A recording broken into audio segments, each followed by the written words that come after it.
All right, here again in New York, the heart of leftist darkness. Yesterday was the anniversary of Donald Trump's upset election victory, and Democrats actually, this is true, they gathered in Washington Square Park downtown to discuss their views and express their thoughts. Here's a brief clip.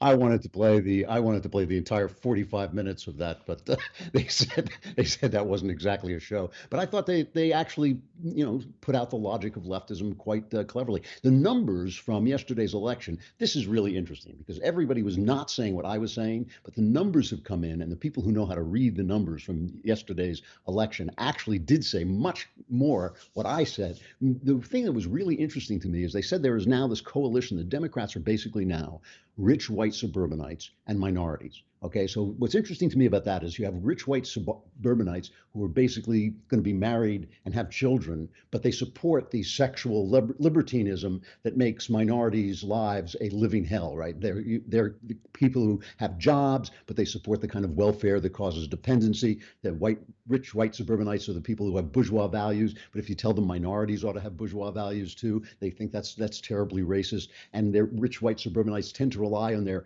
skill ahead, but they feel dismayed if any mean Republican tells minorities that it's skill and hard work that'll get you ahead. So basically what you have now, the Democratic Party is now composed of rich white suburbanites and the people whose lives they destroy with their policy. So it's going to be really interesting to watch that coalition unfold.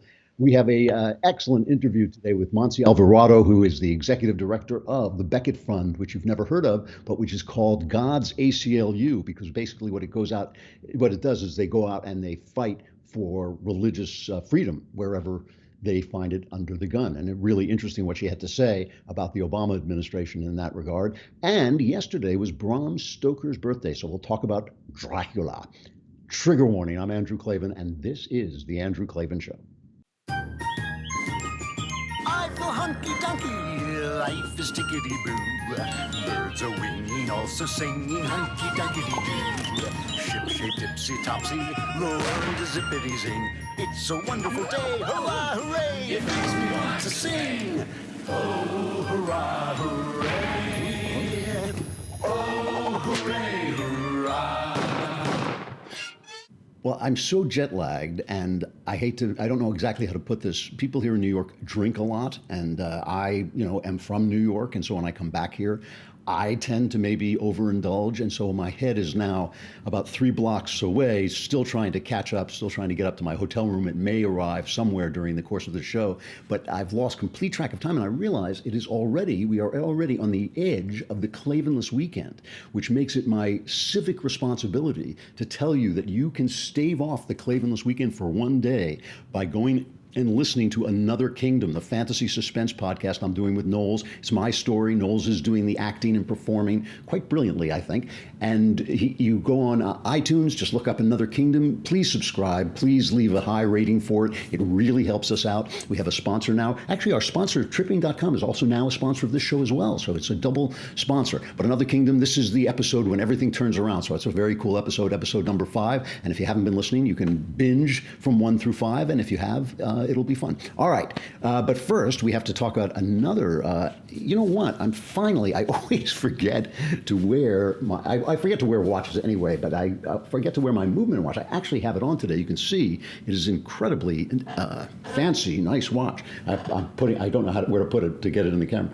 There it is. Really nice watch. And, the thing is, this is a company movement, which is MVMT, because we don't use vowels anymore because I don't know why, but this was started by 2 college kids who really liked fancy timepieces but didn't want to shell out the fancy bucks. You got to shell out to get a good watch. And I really identify with this because I love timepieces of all kinds, clocks, grandfather clocks, grandmother clocks, watches especially, but there's something in me that just does not want to pay $1 zillion for a watch. It just seems wrong to me. So this is a great way to get a really beautiful watch at a really nice price. Movement watches start at just $95. At a department store, you'd be looking at $400 or $500, and they're such great prices that they make good holiday gifts. You could give one of these to someone you love. That would be really nice. And they've already sold over 1 million watches in over 160 countries. Classic design, quality construction, styled minimalism, they call it.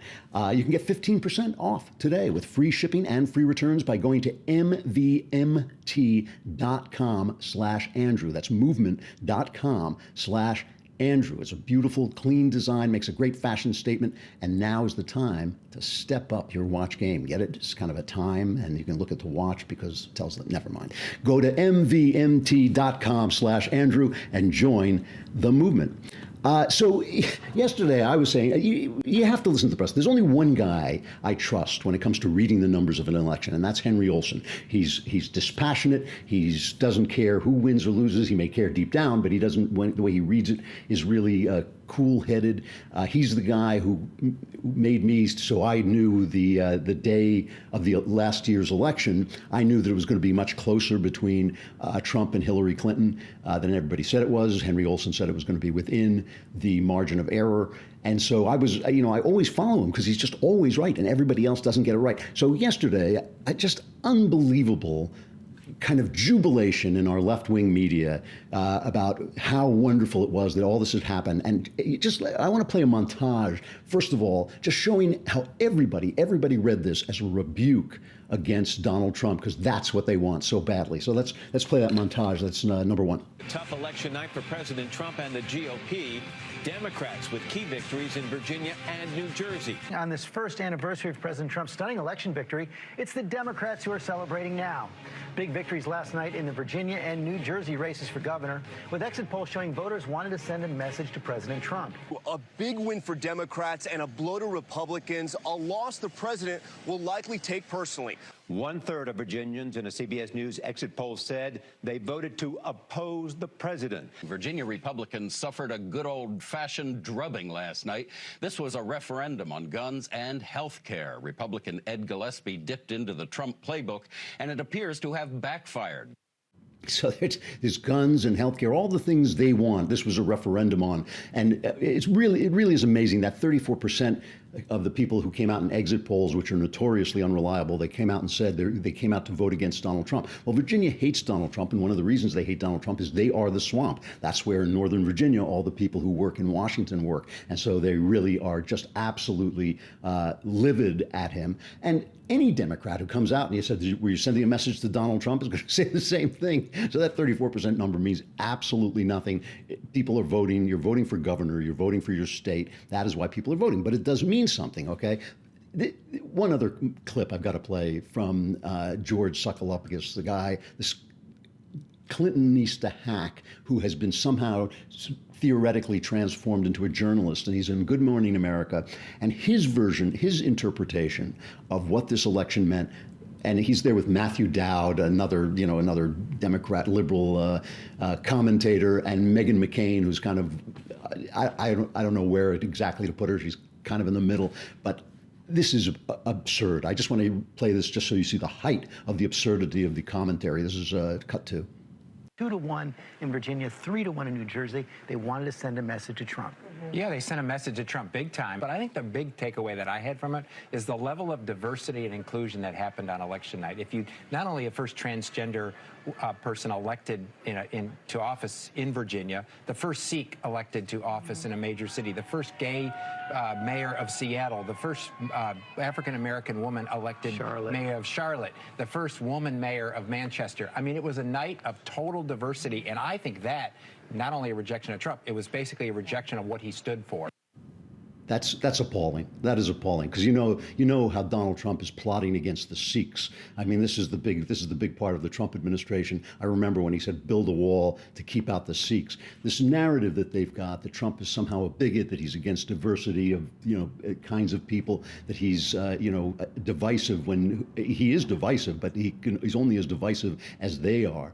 And this idea that by electing all these different people, they were sending a message to Donald Trump that no, Donald Trump, we're not mean like you, we're welcoming. You're mean, but we're it's just absurd. And this is how the leftist media makes us stupid, because it poses in order to get us to keep since the Democrats are now a coalition of rich white people and minorities, right? Everybody in between is a Republican. So the rich white people and minorities, and since the minorities are just being destroyed by their policies. I mean, the cities are terrible and all this stuff. They've got to keep them in there. And so they've got to pose every issue as if it's hurting minorities. So instead of saying, how do we feel about the border? Do we want to enforce the rule of law and enforce our borders and keep people safe? Or do we want to be welcoming and Christian and open? There's a debate. You can have a debate. That's fine. But instead of that, it's, you don't like Mexicans, or you have an open border. And, the same thing with gay marriage, everything. Everything is basically, if you're not there, it's not their way. It's about hatred, right? If you want to keep the nation safe because Islamic immigration might be a problem, because maybe there's something about Islam that doesn't work in the West. Maybe that too many Islamic people in the West is dangerous for the West, as we see in many parts of Europe and Scandinavia. So you could have that debate. It's dangerous or it's not dangerous. It's dangerous, but freedom of religion trumps the danger. Whatever debate you want to have, but they won't have that debate. They always pose everything as stupidity. So in this stupid way to make you stupid. So what they argue is it's either let everybody in or you hate Islamic people and you're a bigot. So that's the way they're selling this. Anytime Democrats win, it's a triumph for diversity, which of course is nonsense since they don't believe in diversity of thought. So never mind that's the bias, but it's also ill-informed. I mean, it's just reading the numbers badly. Let's go to Henry Olsen. And I have to say, this was on the right too. I mean, Karl Rove, and I don't want to pick on Karl Rove. I like the guy, but Karl Rove got Donald Trump's election utterly wrong. And you remember that night when Mitt Romney lost to Obama. I think it was the second. It was Obama's re-election when he was on Fox News insisting that they were wrong, that their count was wrong because he had the numbers figured out, and he actually stormed down into their counting room and banged on the door and all this stuff, and they fired him. And so Karl Rove, at some point, maybe you start thinking, maybe I don't know how to read numbers. Maybe I should leave this to somebody else. Henry Olsen does know how to read numbers, and he's working at City Journal, one of my favorite magazines. And I'm going to get to him in just a minute. But before I do that, I have to talk about Policy Genius, because you don't have any life insurance, and you need life insurance, especially if you have kids or if you have elderly parents. Got to have life insurance, because if something should happen to you, that's what they always say, something should happen to you. I mean, die. If you die, those people that you love and want to take care of have to be taken care of. So you got to get life insurance. People don't want to do it. They don't want to talk about it. But Policy Genius makes it easy, because Policy Genius lets you compare life insurance from the top providers online. It takes as little as 5 minutes. If you're busy, you can do it in 1 minute per day for 5 days. If you find a policy you like and want to know more, you can talk to one of their licensed experts. But if you're just browsing, you don't have to talk to anyone. Browse away. There's no pressure. And they don't just do life insurance. You can get disability insurance, renter's insurance, pet insurance, and compare health insurance. So if you need life insurance, but you've been putting it off, try Policy Genius. You can compare life insurance online on your own terms, on your own time. PolicyGenius.com. PolicyGenius.com, because you should only be forced to speak to an agent if you've committed a federal crime. PolicyGenius.com for your life insurance. Let's talk about how Henry Olsen reads these numbers, because he's just so good at this. This is City Journal, one of my favorite magazines. Last night's gubernatorial election in Virginia is being touted as a surprise Democrat landslide. It shouldn't be. The results simply reflect the changes that have occurred in national politics since Donald Trump's emergence. That's not great news for Republicans, but neither is it a death knell. Both parties still face the challenges their changing voter coalitions present. Democrat Governor-elect Ralph Northam, this is in Virginia, won largely because Virginia is a highly educated state with a sizable minority population, and both groups have been trending strongly toward Democrats for years, educated people and minorities. Nor should one take the Democratic gains in the Virginia House of Delegates as proof of a Democratic surge, and this is the one everybody was reading as a surge, but I knew it wasn't. But if Henry Olsen says so, you know, I'm just a barefoot teller of tales, but if Henry Olsen says so, you know it's true. The surprise is not that Republicans lost most of the seats, but it was the surprise that they had held the vast majority of them for so long because the state is going blue. Still, these losses are discouraging for Republicans because seats like these are the basis for much of their congressional and state legislative majorities. Any Republican running for a Clinton-carried House seat is now on notice that he or she will have a hard time winning unless the political climate dramatically shifts. So there's a lot of those Clinton-held House seats. In other words, House seats that Republicans now hold in districts where Clinton won.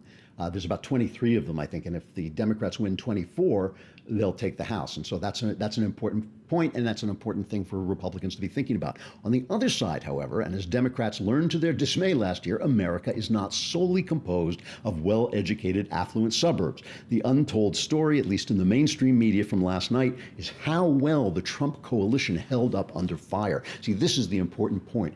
Trump's people are not deserting him. Trump's people love Trump, and they're sticking with him, so he's got his base, and depending on what happens now, he can add to that base or possibly destroy it. But Olsen goes on, Republicans who voted for Trump in 2016 largely came out and voted straight Republican tickets yesterday. There are Republicans challenging Democratic incumbent senators in Montana, North Dakota, Indiana, Missouri, and Ohio next fall. If last night's Virginia results were projected onto these seats, in other words, if the same kind of turnout happened in all those states, Republicans would have an excellent chance of picking up all 5 Senate seats. I mean, that is really impressive stuff. So I think that what the Republicans are looking at is they're looking at a changing coalition and a changing series of ideas. They're looking at people, working class people, who still are committed to the welfare state. So they're not as interested in what Paul Ryan is doing with reforming entitlements, which I love. They're not as interested in that. They're much more interested in Donald Trump. I'm going to take care of you. I'm going to take care of you. But we're going to do it in a more conservative way. And the thing is, the other thing that's been going around is this idea that Donald Trump is just a kind of wild card flying here and there. And that's because of the way he talks. And that's because of his tweets and all these things that he's doing that make him seem like a crazy man. You know, I mean, Tom Friedman from Knucklehead Row, the guy, he's in the New York Times op-ed page, Knucklehead Row. Tom Friedman talks about how these tweets make everybody so crazy that they don't pay attention to what's actually happening. And he says it like it's a bad thing. But for us, it's not so bad. Here's Friedman discussing this. I find it, from a journalism point of view, Donald Trump is a brain-eating disease. That is, he does so many outrageous things on a daily basis. You talked about Sam Clovis, this guy appointing to head the Agriculture Department, $3 billion research budget, an Iowa talk show host, shows such contempt for science and the department. And as a journalist or columnist, you sit there and say, how could I not write about that? That's so outrageous. And yet if I write about it every week, I end up not going out and learning or writing about all these other things. And I think it's a real danger that Trump is going to suck the brains out of so many reporters and columnists, because you spend 4 years outraged at him and then you don't learn anything. And he's done so many outrageous things, you can't even keep track of them anymore. Trump is a brain-eating disease, meaning his brain has been eaten. I could have told them that. That was true before Trump came along. But what they're saying is they're being distracted from what is really happening. And I think that's not only true on the left, I think it's true on the right as well, where there's still these people who have a class objection to Donald Trump at some level. He's just not quite the thing. And the people on the right who really are exulting in any loss that Trump faces and trying to say that he's destroying the party and all this. He's not destroying the party. The party is changing, and he has manifested that. I will talk about that more in a minute. I had a really interesting dinner last night. I'll tell you about that. But first, we have to welcome Trippin.com. And I love these people because they're not only making this show possible, but they're making Another Kingdom possible. And it really helps us when you go to these places and visit and put my name in there. It really helps us keep the show on the road, because these are the guys who pay to keep our lights on. And Trippin.com is just a terrific service. I mean, I don't know if when you go on vacation, I don't know if you've ever rented a property. I have, but the thing that happens when you rent a property, it's usually cheaper. It's usually cheaper than a hotel. And also you get a lot of stuff, like you get a kitchen, like if you have your family with you. I mean, one of the things I hate about being in a hotel is sometimes you're just too lazy and you go in and buy a hotel meal. It always costs like 10 times what a meal would cost if you made it yourself, or even if you went to a restaurant. But if you use Trippin.com, you can rent a beautiful place, and you can have all those things, a backyard, free Wi-Fi, all kinds of amenities that you just don't get with a hotel. You can spend less time planning your next trip and more time relaxing. It's the #1 site for vacation rentals. I mean, nobody knows about it yet, but it's a really big site. Vacation rentals offer flexibility, perks, and amenities that hotels don't. Multiple bedrooms, backyards, hot tubs, free Wi-Fi, and even fully stocked kitchens. With Trippin.com, one search lets you filter, compare, and sort over 10 million available properties on trusted sites like VRBO, TripAdvisor, Booking.com, and more. Don't wonder if you're getting the best deal, because you'll save an average of 18% per night by booking your vacation with Trippin.com. Don't forget, if you want to save time and money while booking the perfect vacation rental for your next trip, head to Trippin.com/Klavan today. Trippin.com/KLAVAN. In fact, I'll spell the entire thing. Watch this. TRIPPING.com/Klavan. Tripping.com/Klavan. Really nice way to have a vacation, a different vacation, especially if you're with family, friends, or traveling. Even just want to be off by yourself. It's a really terrific way to do this. I have to say goodbye to Facebook and YouTube. We cast you out now into the exterior darkness where there is, it's not such a great way. You got to listen to the show instead of watching it. But if you subscribe for a lousy $10 a month, you could be watching it right on the website. You could watch the whole thing. You can put questions in the mailbag. You can subscribe for $100 for the whole year and get your Leftist Tears tumbler. Right now, come on over to thedailywire.com and listen to the rest of the show.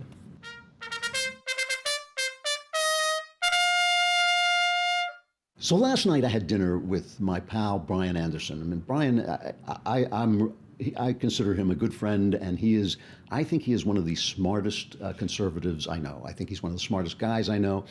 And what really got me about this is we were sitting there, and basically we were looking at one another saying, is nobody actually paying attention to the actual stuff that's happening in the Trump administration? Is it just you and me? Because I feel that there's this anger, this absolute volcano of anger exploding over everything, and nobody's really looking at what is really happening. People talk about Trump being a fascist. What has he done to violate the rules of American governance? People talk about him being anti-black. What has he done to harm black people? Anti-gay. What has he done to harm gay people? All these things. That's from the left, but on the right too, there's this idea he's destroying the party. He's doing all this. And Brian said, and what got me about this is that Brian was agreeing with me. And like I said, he's a smart guy. He's not just, a barefoot teller of tales. He's an actual intelligent human being. He's the editor of City Journal, this magazine that I write for sometimes. And he is, a really brilliant guy. And he said to me, there are 3 headlines that tell it all. 3 headlines that really tell people what they should be paying attention to. And the first is from The Guardian. Now, before I read this from The Guardian, I just want to play something that Jim Mattis, the Secretary of Defense, said in May, okay? This is what he said in, I think it was April or May, after Trump gave him his marching orders against ISIS. 2 significant changes resulted from President Trump's review of our findings. First, he delegated authority to the right level to aggressively and in a timely manner move against enemy vulnerabilities. Secondly, he directed a tactical shift from shoving ISIS out of seized locations in an attrition fight to surrounding the enemy and their strongholds so we can annihilate ISIS. Okay, so that's back in the spring. Here's a headline from the left-wing British newspaper, The Guardian. Rise and fall of ISIS. Its dream of a caliphate is over, so what now? And the fact of the caliphate, the idea that they had property, they had an Islamic state, that, as they called themselves, that was their big selling point. Trump, by delegating the authority to the generals, the places where the authority should be in these matters, annihilated him. That is an achievement of the Trump administration. And you can't say, oh, it wasn't him. Of course it wasn't him. It was the guy he gave the orders to. Second headline, Kim Strassel, and I read this on the air when it came out, but Brian was just pointing this out, Scalia's all the way down. Mr. Trump, this is Kim Strassel in the Wall Street Journal, Mr. Trump has now nominated nearly 60 judges, filling more vacancies than Barack Obama did in his entire first year. There are another 160 court openings allowing Mr. Trump to flip or further consolidate conservative majorities on the circuit courts that have the final say on 99% of federal legal disputes. And unlike the Bush administration, where they tried to come up with compromises that wouldn't get shot down, this president is stocking the court with a class of brilliant young textualists bearing little relation to even their Reagan or Bush predecessors. That is Scalia's, guys like Scalia, who read the Constitution to mean what it means. Finally, the third headline, and this one is a big one, even though I know it's boring to a lot of people, is Time magazine cover, The Wrecking Crew, Trump's cabinet is dismantling government as we know it. I mean, and this is really an important point.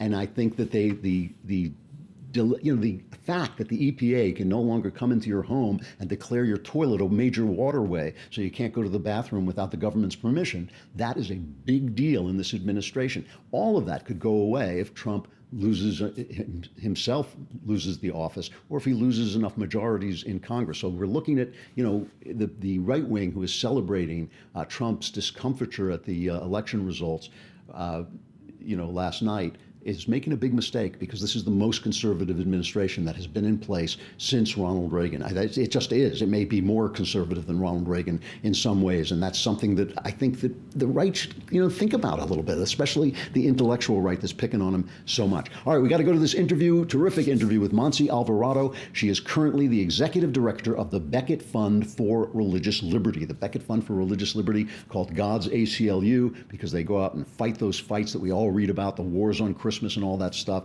It was created to defend the free exercise of all faiths in the United States. She's also the former editor of Alt Fem magazine, a platform for women of faith. Here is a pre-recorded interview with Montse Alvarado. Let us start with the Becket Fund. The Becket Fund is called God's ACLU. What does that mean? What does the Becket Fund do?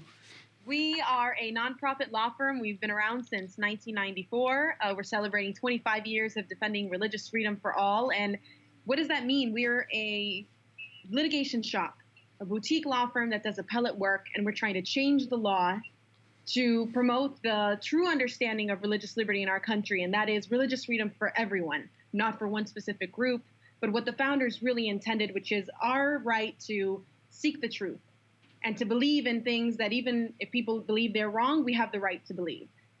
Now, there's an intense feeling, especially on the conservative side of the aisle in this country, that religious rights are under attack. Is that intense feeling actually relate to anything real, or is it just paranoia? I definitely think it relates to something real. Otherwise, we wouldn't be so busy. Right. I've been with Becket for 8 years and a couple of months, so I'll be able to say 9 years soon, and we have not stopped. So you can see that the attacks on religious liberty, although it seems like it's conservatives that are complaining about this, they come from both sides. It's this misunderstanding of what our Constitution actually says. Well, give me an example of a case, please, where you feel religious liberty is under attack, a recent case. A recent case, I can give you a couple of Supreme Court cases that are exciting, some that have a lot of press coverage and some that don't. I'll start with the one that doesn't. Okay. Hosanna Tabor is one of our wonderful 9-0 Supreme Court victories. I say wonderful just because 9-0 is something hard to come by, and it just truly means that these are issues that the Supreme Court is not only willing to take to discuss, but they're willing to defend. This case, Hosanna Tabor, is about the ministerial exception, so the right of religious institutions and churches to choose their own leadership and to hire or fire them when they are not holding up the tenets of their religion in practice. This was a school that had a leader or a minister that was violating the tenets of their beliefs, and they didn't want to renew her contract. And it went all the way up to the Supreme Court. And Justice Kagan was the one who wrote in the opinion that religion serves as the critical buffer between the individual and the state. The moment that you allow the government to meddle in these very important institutional decisions, you're losing that buffer. So we like to we like to say that we want this autonomy. You know, government is good for certain things and it's not so great for other things. And in religion, how is the government going to know who is best suited to run your church and to teach your children? That's a tough call. You know, it's funny. I try to explain this to my non-religious friends that if the church loses its power, that they will lose the only power they have to defend their own conscience. It's a hard argument for people to get. Is there a conflict when you have issues like, for instance, gay rights and religious people? Some religious people feel that gays shouldn't be allowed to marry and they don't want to participate in that ceremony. It always seems to me. It seems to me very oppressive when you go to a small business like a cake shop or a flower shop and say you have to do this thing that offends your religious. Is that the kind of thing you would defend? Definitely, and I can give you some stories of ways that we would defend it on both sides. The government shouldn't be allowed to tell you how to express your religion. These are freedom of expression issues where a cake baker or a photographer is participating in a ceremony, and it's an important ceremony for them, a religious ceremony, and they should be able to participate in those that they believe in and not participate in those that they don't believe in. And that's that live and let live principle that has allowed us to maintain this republic and what it was based on. Right. When we lose that ability to say, well, I don't necessarily agree with what you're doing, but it's good for you to have that freedom because someday you're going to disagree with me and I'm going to want that freedom as well. Right. We've lost that. And it's this tribalism of yes for me and no for you that is really putting us down a very precarious path. You know, recently this fellow Roy Moore was nominated to run for the Senate, and he's been a very strong advocate of things like keeping the Ten Commandments up in outside a courthouse. Recently, there was a case where a cross at a military memorial was deemed to be unconstitutional. This does seem to me like an assault on the idea that religion has a place in the public sphere. Is that something that the Becket Fund worries about, or that there's this attack on any outward expression of religion? Well, I mean, we work on this all the time. So we have expression cases for crosses. We have one in Pensacola right now that's similar, where it's a memorial. Someone drove by and said, oh, no, this offends me. It's this right to be offended that everyone is so excited about. The facts there are a little bit interesting. I'm not so sure that they're residents of this country at the moment when they filed that case. And there are a couple of things that make it complicated. But that right to be offended and to have these trigger warnings and all of the things we're seeing on campus now actually manifested in our society and in our everyday lives, that is that big red flag that tells you that there's something else happening here. I mean, Becket, we love our Constitution, and the Establishment Clause is a really strong piece that allows us to defend both the right to have freedom of expression and true religious liberty, and at the same time to have those limits that are necessary to avoid government entanglement. And we don't have to worry about that. The law is there. It's robust. It's strong. And Becket's here to defend it.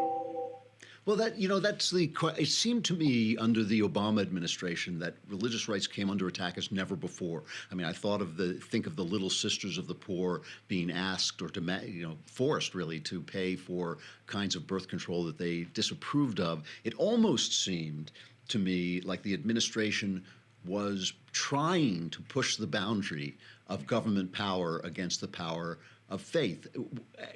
That was me looking from the outside, just a guy reading the newspaper. Was that something that you were experiencing too? It was an unprecedented attack on religious conscience. So going back to that first point that you made about trying to get people to understand what conscience actually is, what it means, how it manifests itself in your life. Why the same year that we were really intensely fighting for the Little Sisters of the Poor, we had their older argument, we gave our annual award to Armando Valladares. He's a survivor of solitary confinement in Castro's Gulag.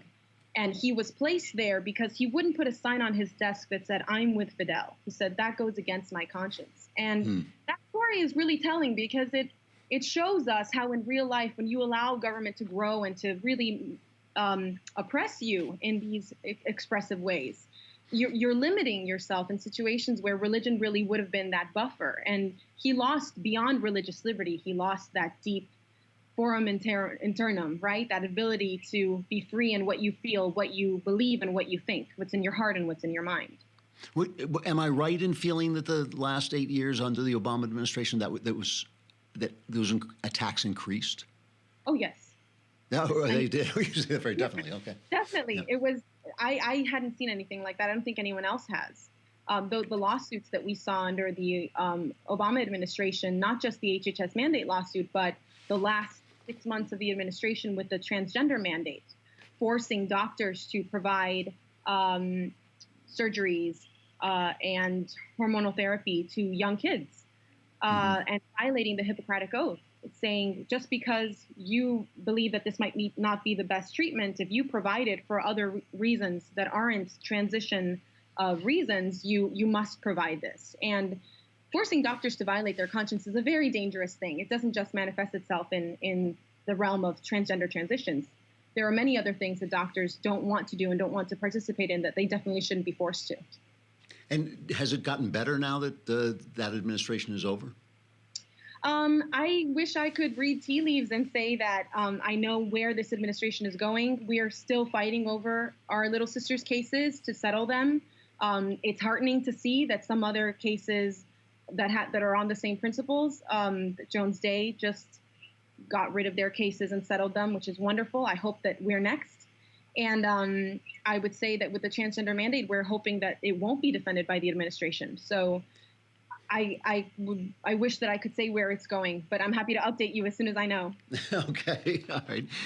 Do you feel that people are not educated enough about religion? They don't understand how it protects them, why it matters that the people have the right to worship. I mean, I think that Americans in general, if you said, do people have the right to pray in any way they want, they would say, of course, go into your church, your temple, your mosque, do whatever you want. But when you come out, then you have to stop, essentially. And they don't understand that that's not what the Constitution says, right? I mean, the Constitution protects the practice of religion. Yeah. That difference between freedom of worship and freedom of religion, going back to the past 8 years, if you look at the difference in vocabulary, you stopped hearing freedom of religion and you started hearing this replacing freedom of religion with freedom of worship, confining it to within the walls of your church and your home. Again, that's very dangerous.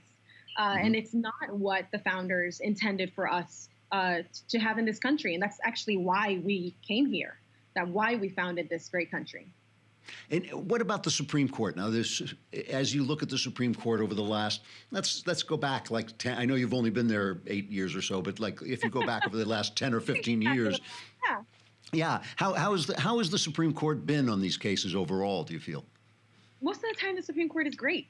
I would say the past couple of years, definitely. These are not issues that are controversial for the Supreme Court to defend. Freedom of expression, free speech in the last decade and a half has really been a popular right, and one that is, no questions asked, definitely supported, defended, advocated for, which is probably one of the reasons why it's such a crucial moment right now to see what is going to happen with the Masterpiece Cakes case and what's going to happen with this collision between the freedom of expression and the new rights that were created with the Obergefell decision. So same-sex marriage and religious liberty should not be in conflict, but the way that we have allowed it to manifest in our country, they are. And now the Supreme Court has to make this decision of how we are going to maneuver ourselves so that we can live and let live. That's the ideal outcome. I mean, it does seem to me that, and it seems to me it started with Roe v. Wade, it seems to me that when you demand that states provide, that when you start to claim that something is a right, that most of the rights in the Constitution are negative rights. It's like the government should not do this and it should not do that. But when you start to say that you have a right to have an abortion, that you have a right to get married in a certain way, that you are actually stripping the states of power, and in stripping the state of power, you kind of strip the church of power too, because the state has no way to relate to its local, whatever its local customs and religion is. And I'd go one step further and say you're stripping the state, but you're also stripping the individual, right? The federal government is so far removed from an individual's ability to govern themselves and to really be represented. Why would you want them making those decisions for you? Becket put out a book in 2008 on these conflicts and how ideally they would be resolved. And state-level action is preferred, if any at all is necessary. to make sure that you have the right mix of representation, like you were saying. It's an important thing to consider when you start ruling by dicta from the government, from the federal government. Yeah. How do you guys? I have to ask. How do you guys raise money? Do you just go out and ask for it? Yes. Yeah. Okay. It seems important because you provide the legal. For free. Oh. We're a nonprofit law firm. Charitable contributions are more than welcome. All right. Well, Montse Alvarado, thank you very much. The Becket Fund. I have to wrap it up, but it's been a pleasure talking to you. I hope you'll come back. Definitely. Thank you so much. Really interesting woman, and I didn't even know. I read about that in the Wall Street Journal, but before that, I didn't even know the Becket Fund existed. All right, we have to take a quick trip. I just have to read this. We have to take a quick trip to Knucklehead Row.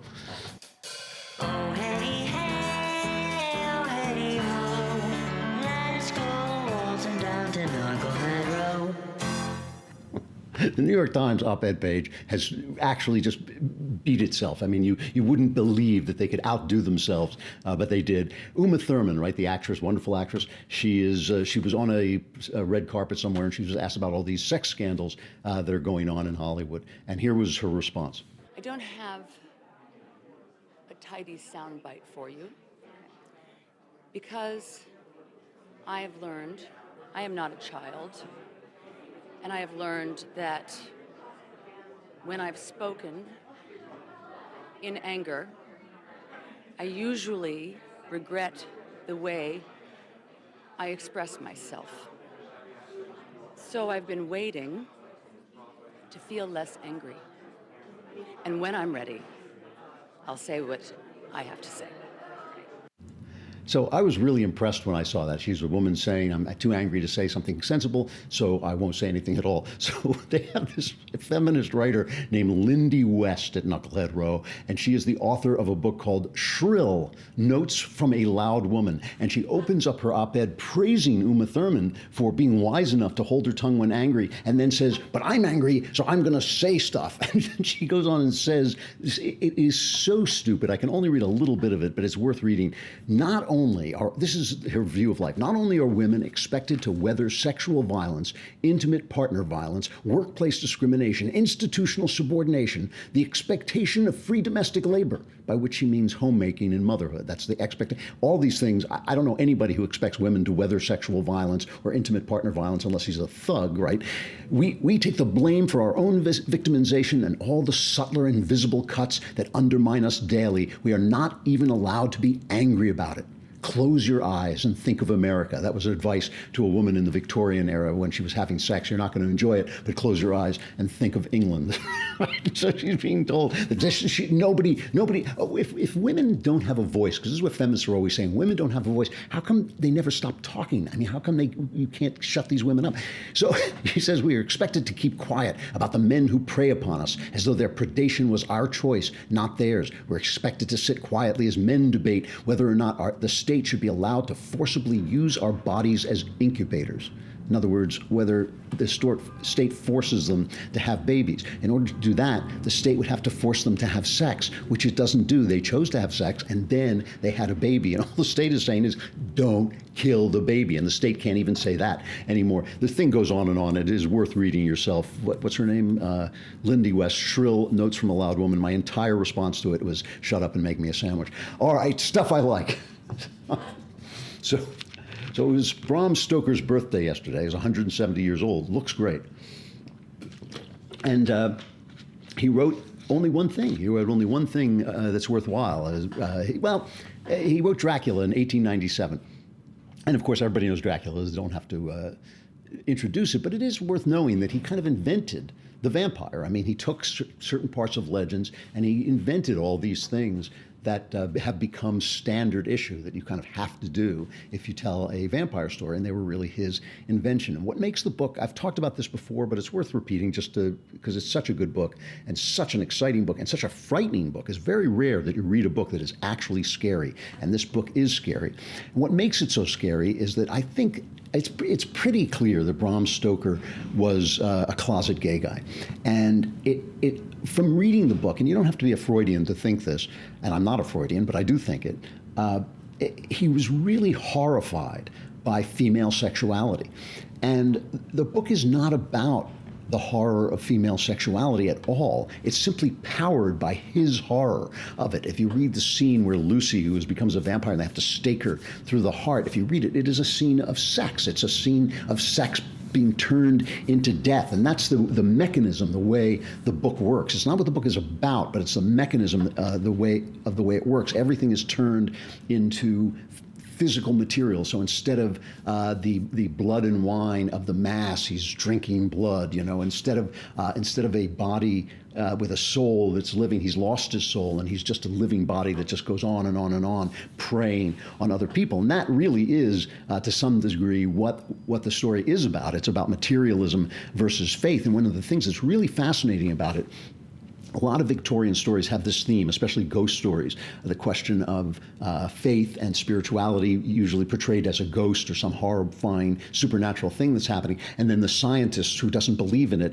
and whose beliefs are shattered by this advent. But in Dracula, the scientist, Dr. Van Helsing, is a man of faith. He's a man who believes. And there's a wonderful scene in the movie, the wonderful movie with Bela Lugosi, where the two are fighting one another. Their wills are in conflict.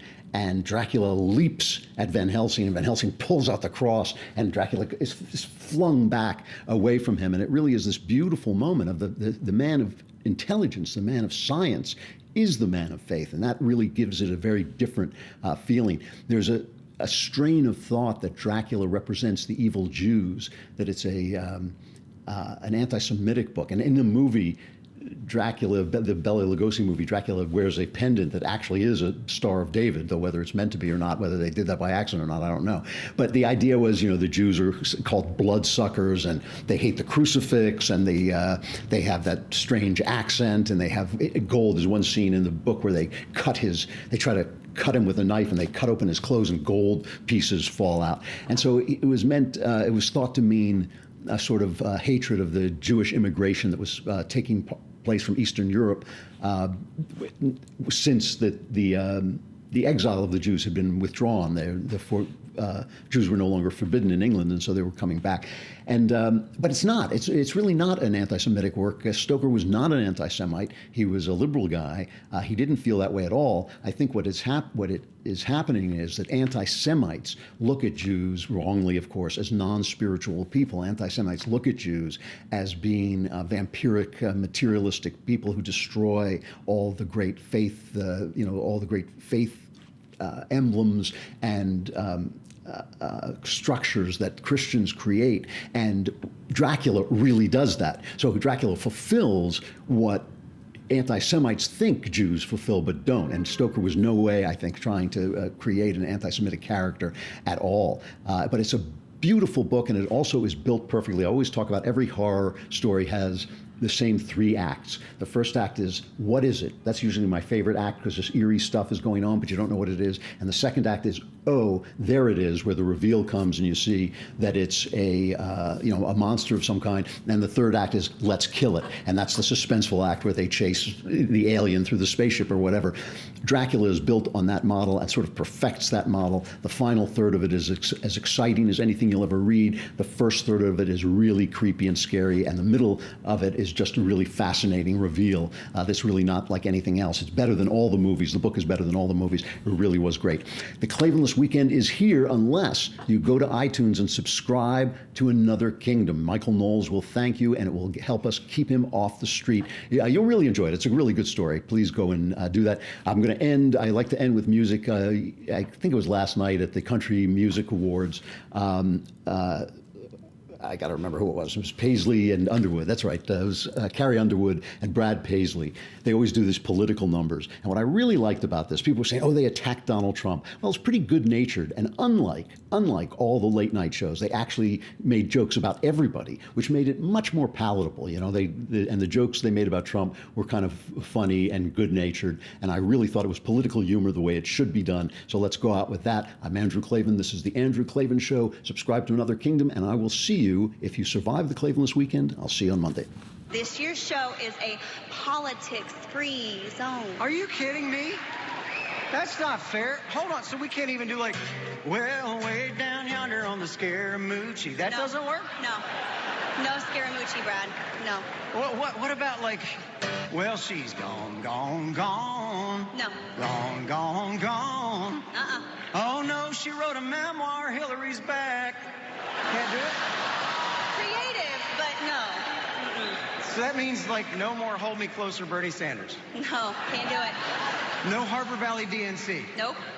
Not even Stand By Your Manafort? Definitely not. What are we going to do then? Well, I mean, clearly we can't say or play anything. So I guess to present our first award of the night, the stars of the new movie. What are you doing, Brad? Oh, I'm definitely not doing this one. Right now, he's probably in his PJs, watching cable news, reaching for his cell phone. Really? Right now, he's probably asking Siri, how in the hell do you spell Pocahontas? Well, here we go. In the middle of the night, from the privacy of a gold-plated White House toilet seat, he writes, Little Bob Corker, NFL, and Kofi. Kofi! Kofefi? Kofi? Kofefi. Kofi. Feffy. Fifi. Feffy.